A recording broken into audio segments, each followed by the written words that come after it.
Let me start with, I guess, the topic of the day. You saw that we issued a statement late last night on the escalation in the Middle East.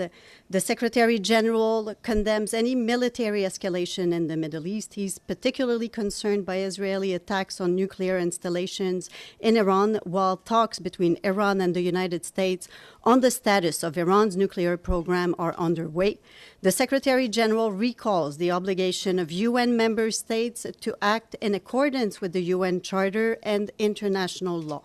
The Secretary-General asks both sides to show maximum restraint, avoiding at all costs a descent into deeper conflict, a situation that the region can hardly afford. Yes, go ahead. The statement talks about the Iranian nuclear facilities. It doesn't indicate any other civilians were killed here. Officials were killed here. It wasn't simply the nuclear facilities. Isn't that a remarkable omission? No. As I said, that statement was issued last night. We continue to follow with deep concern the evolving situation. And again, we continue to condemn any military escalation between the two parties. Of course, the attack happened about 3 hours after the UN General Assembly passed a resolution yesterday, overwhelmingly 149 countries, demanding that Israel lift the siege of Gaza, have a ceasefire, instructing member states to take all necessary measures to ensure Israel's compliance with international law. What is the Secretary General's plan for implementing this resolution?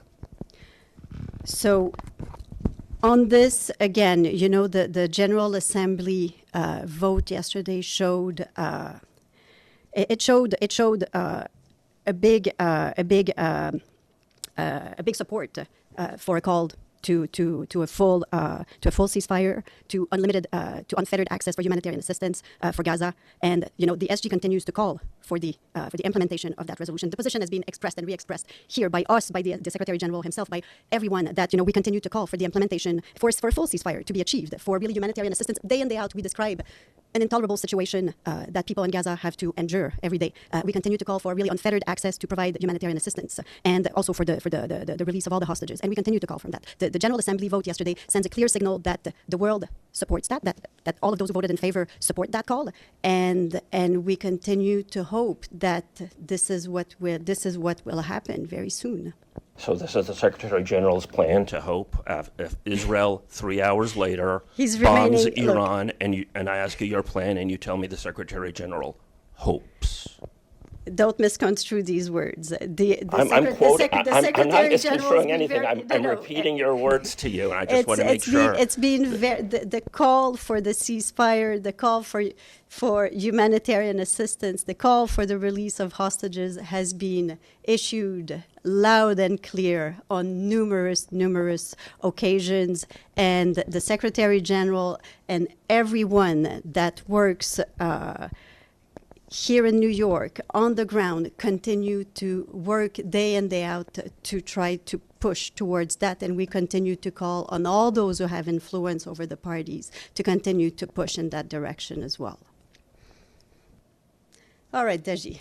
Stephanie, wish you and all of us a peaceful and quiet weekend. Don't we hope for that? Good luck. All right, thank you so much.